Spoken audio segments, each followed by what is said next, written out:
In the beginning, God created the universe and a planet called Earth. Humans were formed in God's image to continue God's work. But soon, humans decided we want to live our way, not God's. Selfishness and violence filled the world, so God started over with just one family. And God made a covenant with a man named Abraham. The land around you is now yours. Your family will be my blessing to the entire world. In just a few generations, they grew into a large nation named Israel. The Egyptians became fearful and forced the Israelites to be their slaves.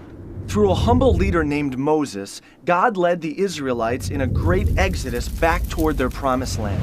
Along the journey, God gave laws and commands to help the Israelites follow God's ways.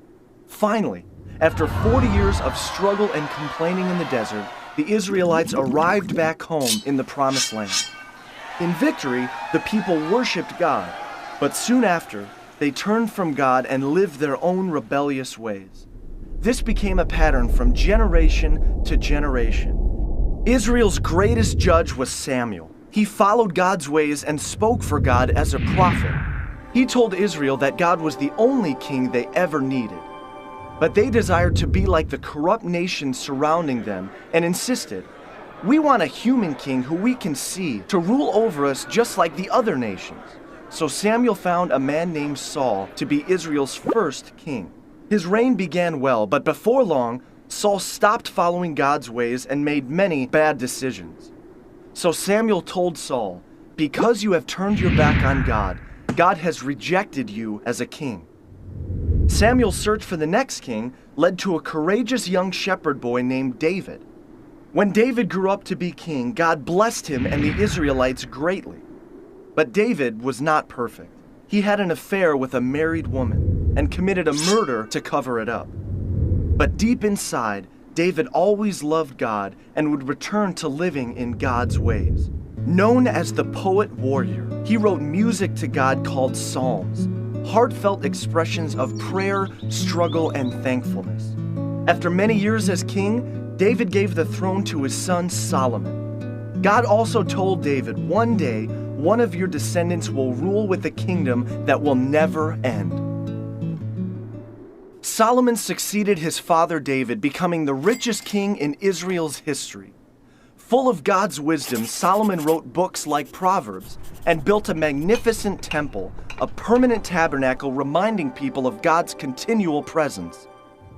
But Solomon strayed from God, marrying corrupt wives who led him into worshiping false gods. Civil war broke out, dividing the country into a northern kingdom called Israel and a southern kingdom called Judah. Soon, both of these kingdoms were led by corrupt kings who ignored God's ways. During this time, prophets were sent as messengers, calling the Israelites to return to God. They warned of the destructive consequences ahead. The prophet Elijah, a wild and rugged man, showed up false prophets by calling on God to give an awesome display of fire. The prophet Elisha followed him, bringing a boy back to life by causing him to sneeze. These prophets challenged the Israelites and their kings to return to God's better ways. But the Israelites would not listen. Distracted in their own rebellion, other nations swept in and conquered both of the kingdoms of Israel and Judah. God's people were forced out of the promised land, and many were taken away to be slaves once again. The temple was destroyed, and the people lost everything. This was a time called the exile, where many of the Israelites, now called Jews, were scattered across different lands. One prophet named Daniel was sent to a city named Babylon. The law demanded that everyone pray only to the king of Babylon, but Daniel refused and prayed to God 3 times a day. So Daniel was thrown into a pit of hungry lions. But God closed the mouths of the lions, and Daniel emerged the next morning without a scratch. Though scattered, God was still watching over the Jewish people, and God gave them hope, speaking through the prophet Jeremiah's words.